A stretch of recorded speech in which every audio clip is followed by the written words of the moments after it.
Pak Amin, kami anak-anak Muhammadiyah itu sejak dulu selalu diceritakan tentang Pak Amin, bahwasannya Pak Amin kalau sudah bicara, kutipan Al-Qur'annya, quotationnya terhadap Al-Qur'an itu luar biasa banyak.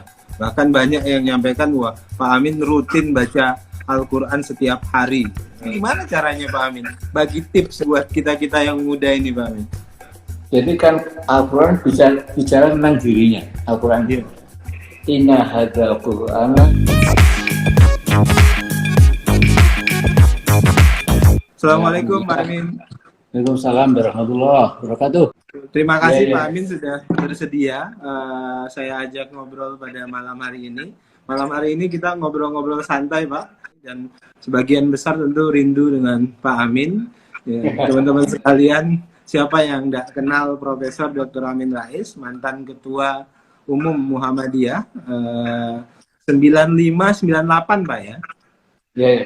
Betul Pak ya, 95-98. Pak, jadi saya setiap malam ada sholat tarawih berjamaah di rumah, mengajak beberapa tokoh untuk berdiskusi ringan saja, obrolan tentang profil pribadi dan pandangan keagamaan dan kemasyarakatan, apalagi di tengah COVID-19 yang sedang kita alami.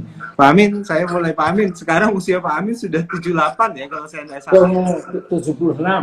76 saya nambahin lagi tadi. 76. Pak Amin, di di sepanjang perjalanan hidup Pak Amin dan kemudian pemaknaan Ramadan selama ini, seperti apa sih Pak Amin pesan utamanya kepada anak-anak muda yang hari ini, apalagi kita sedang di tengah COVID-19, Ramadannya tentu agak berbeda. Apa hikmah yang bisa kita ambil dalam suasana seperti itu Pak Amin? Ya, jadi asumsi dasar kita sebagai orang Islam yang beriman itu kemahamurahan Allah, kasih sayangnya Allah kepada kita anak cucu Adam itu jauh melampaui daripada katakanlah kemarahan, ketidaksukaan, ketidakridhoan Allah kepada kita manusia yang setiap hari sesungguhnya berbuat ingkar dan tidak menuruti kehendak Allah itu ya. Tetapi Allah dengan kemahakasihnya, kemaharahman rahimnya itu ya, memang tetap dalam bahasa manusia berpengharapan ya, bahwa manusia itu bisa kembali ke jalan yang lurus. Kalau menyeleweng, jangan terlalu lama, cepat kembali ke jalan yang benar, ke siratal mustaqim. Dan kalau saya memaknai corona yang luar biasa ini, ya, yang sudah 3 juta lebih terpapar, kemudian di seluruh dunia, ya. Nah, jadi kita melihat ini bentuk peringatan Allah kepada manusia. Ya. Manusia sudah sangat jauh ya dari bimbingan wahyu itu. Ya. Jadi Allah menyebut dalam upacara, dalam sambutan para pemimpin, kemudian kata-kata sementara pemimpin juga seperti agamis, seperti taat kepada Allah itu. Sesungguhnya itu hanya lip service. Ya. Yang terjadi adalah ya kemanusiaan yang menurut kita barangkali memang sudah jauh sekali. Ya. Jadi yang sering saya katakan ya, jadi kehancuran ekologi itu bersumber dengan kehancuran akhlak manusia. Ya. Jadi kalau ada global warming, ada climate change yang sangat dahsyat itu, ternyata itu juga dibarengi dengan keruntuhan akhlak. Ya. Jadi bagaimana LGBT itu dikembangkan, dipaksa sesuai dengan HAM, ya, harus dilindungi, diproteksi. Kemudian juga bagaimana yang tidak mungkin terjadi di alam hewan, binatang, terjadi di alam manusia. Ya. Bagaimana same sex marriage, ya. Kawin sesama jenis ini kan luar biasa. Memang zaman dulu, zaman Lut memang ada. Tapi sudah sekian abad ini berulang kembali. Dan lebih dahsyat lagi karena kecanggihan teknologi, kecanggihan informasi, ya, globalisasi, ya, sehingga tidak ada lagi jarak antar bangsa, antar benua. Nah, jadi kalau coronavirus atau COVID-19 ini, kalau saya memaknainya, ini adalah kekasih kesayangan Allah kepada kita, mengingatkan, ya, kamu manusia, kamu itu tidak ada apa-apanya. Kamu nggak bisa menentukan nasibmu. Kamu jangan pongah. Kamu punya ilmu sedikit sudah merasa menguasai alam semesta dan lain-lain, ya. Nah, jadi saya kira refleksi saya adalah bahwa kita di bulan Ramadan ini, ya, bulan di mana kita turun mesin badan kita ini, ya, kita dilatih untuk betul-betul mengosongkan perut kita, ya, seperti biasanya, sehingga Luqman Al-Hakim itu punya kata-kata mutiara, ya, yang mengatakan ya bunayya idam tala'atil ma'idatu namatil fikrah wa khursatil hikmah wa qa'adatil a'du anil ibadah. Wahai anakku, kata Luqman Hakim itu, ya. Luqman ini bukan nabi tapi, yeah, jadi sebuah nama surat-surat Luqman, ya. Karena wisdomnya, karena keadaan hidupnya itu. Dia mengatakan, wahai anakku, kalau perutmu itu penuh, ya, itu pikiranmu akan tidur. Kemudian kearifan akan tumpul, ya. Dia punya wisdom akan tumpul. Lantas anggota badanmu malas untuk beribadah. Jadi tiga-tiganya, ya. Jadi fisik juga udah mau beribadah, gak ada kontak lagi dengan Yang Maha Kuasa, hubungan vertikal sudah hancur. Gitu.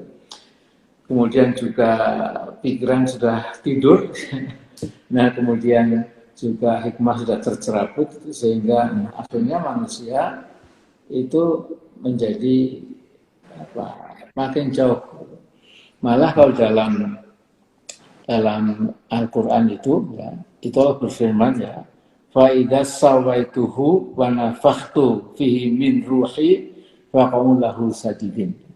Ini dalam surat Al-Hijr, Al-Hijr nomor 29. Jadi Allah mengatakan, apabila aku telah sempurnakan fisikmu itu, ya, kemudian aku tiupkan sebagian ruhku, ya, maka hendaklah kamu, ya, para setan, para jin waktu itu, faqa'ulahu sajidin, kamu hormati Adam itu, ya.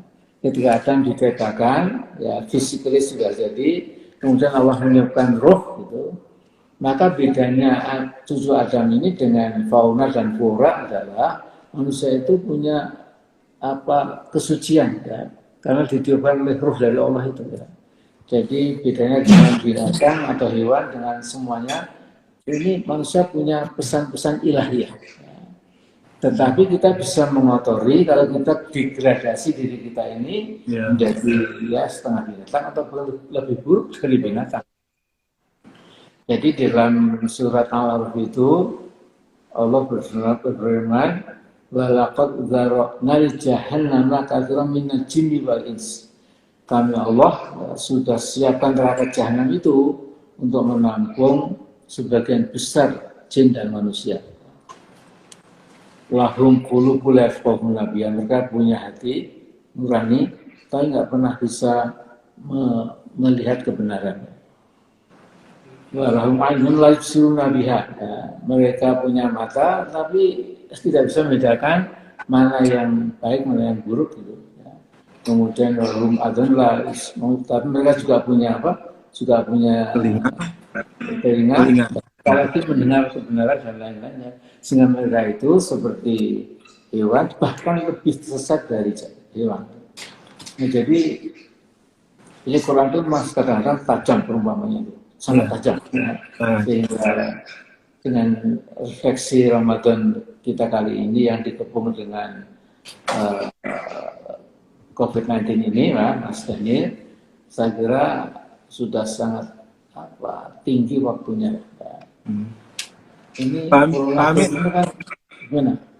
Pak Amin, kami anak-anak Muhammadiyah itu sejak dulu selalu diceritakan tentang Pak Amin, bahwasannya Pak Amin kalau sudah bicara, kutipan Al-Qur'annya, quotationnya terhadap Al-Qur'an itu luar biasa banyak. Bahkan banyak yang menyampaikan bahwa Pak Amin rutin baca Al-Qur'an setiap hari, jadi kebiasaan. Nah, itu gimana Pak Amin cara menjaga? Saya sendiri dan banyak mungkin teman-teman muda itu sulit sekali menjaga konsistensi untuk membaca Al-Quran setiap hari. Itu gimana caranya Pak Amin? Bagi tips buat kita-kita yang muda ini Pak Amin. Jadi kan Al-Quran bicara tentang dirinya. Al-Quran itu. Inna hadzal Qur'ana yahdi latihi aqwam. Ya. Jadi Quran ini menunjukkan ke jalan yang aqwam, yang solid, yang qawim, yang lurus, ya, yang betul-betul tegas, terang benderang. Gitu. Karena itu kepada mereka yang beriman dan beramal soleh akan diberikan ajrun kabir, jadi pahala yang besar. Nah kemudian memang Mas Daniel ya, jadi kalau Quran itu kan memang informasi yang mutlak benar. Ya. Ya. Kalau Quran kan malah kita tertipu kalau Quran. Kalau Quran banyak hoax juga. Nah, cuma memang sementara ini kita melihat ya, kadang-kadang orang Islam itu tidak membaca Quran sebulan nggak apa-apa. Saya nggak baca Quran sehari sudah nggak enak. Apa kabar sehingga ya kurang adil lah ya. Untuk informasi dari Allah yang mutlak benar itu kita abaikan. Sementara Quran yang kata dulu wartawan New York Times itu ya, abad ini ya mengatakan bahwa kita ini wartawan itu sebenarnya sudah menjadi pasar intelektual ya, karena kita memaksakan berita yang dikehendaki oleh pemilik Quran, kita paksakan pada masyarakat sesuatu yang tidak benar gitu. Sehingga dia mengatakan, actually we have become intellectual prostitute, telah menjadi pasar intelektual. Nah, jadi kembali ke percakapan kita ini, memang sebaiknya Quran dibaca ya, setiap hari. Bahkan sesungguhnya saya kalau berusul menjelang Muktamar Muhammadiyah itu nanti tesnya itu jangan kalah sama mahasiswa UI ya. Mahasiswa UI itu tidak bisa mendapatkan ijazah apapun fakultasnya kalau bisa membaca Quran. Jadi gerakan ma'ruf nahi mungkar, gerakan dakwah itu, saya kadang-kadang ada anggotanya itu yang dari muda sampai menjelang wafat cuma 3 kulhu itu ya. Nah, ini saya kira koreksi untuk kita ya. Jadi Muhammadiyah memang kalau dari segi buku putih ya itu sains teknologi bisa ya. Cuma ini yang lebih unggul ada Quran ini ya. Sehingga Mas kalau dulu Fazlur Rahman itu mengatakan sesungguhnya angkatan muda Islam yang ideal itu adalah ini maksudnya Fazlur Rahman Pak ya yang di Chicago Pak ya. Chicago ya guru saya dulu. Guru Pak Amin tadi orang salah sangka lagi Pak. Nah, tapi dia mengatakan sesungguhnya tangan kirinya memegang sains dan teknologi ya, tangan kanannya itu Al-Quran Al-Karim, the Holy Quran, kemudian kepalanya itu dikasih la ilaha illallah. Ya artinya begitu terang benderang Islam ini mengajarkan tawazun ya, keseimbangan ya, antara ilmu dan iman ya. Jadi Einstein bilang kalau science with religion is blind ya. tapi religion without science ekstrim, lumpuh. Jadi dua-duanya saya membutuhkan. Iya, Pak Amin. Sekarang ini dalam kondisi seperti ini kan COVID-19, kemudian kebetulan kita sedang Ramadan. Saya teringat dulu dengan buku Pak Amin yang judulnya Tauhid Sosial. Nah itu kalau kemudian kita tarik dari isi-isi buku tentang Tauhid Sosial dengan kondisi kekinian, kita menghadapi wabah dan segala macam, apa yang bisa kita ambil dari pesan pemaknaan Tauhid Sosial itu, Pak? Ya, jadi begini. Jadi ingat ya, wahyu Allah itu berhenti pada Al-Quran. Al-Quran adalah wahyu terakhir. Yeah. Nah, watak dari wahyu terakhir itu berlaku sepanjang masa sampai akhir zaman. Nah, kemudian ya, kalau kita ini kalau mau benar memaknai Al-Quran itu adalah guidance of life, ya, yang sering saya katakan entah di kesempatan mana itu, ya, bahwa sesungguhnya pemahaman tauhid itu ada 5 dimensi. Ya. Yeah. Jadi pertama kesatuan ketuhanan, ya. Tuhanlah Esa. Ya. Kemudian kedua kesatuan penciptaan. Ya. The whole universe itu sama, hukum-hukum alamnya sama. Ya. Yang ketiga itu kesatuan guidance of life. Ya.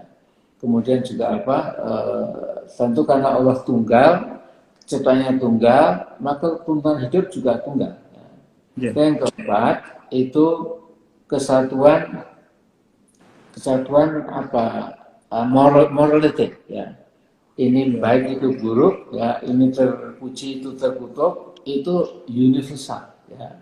Tidak ada yang terkutuk misalnya di Timur Tengah kemudian tidak terkutuk di Brazil atau di Indonesia, ya.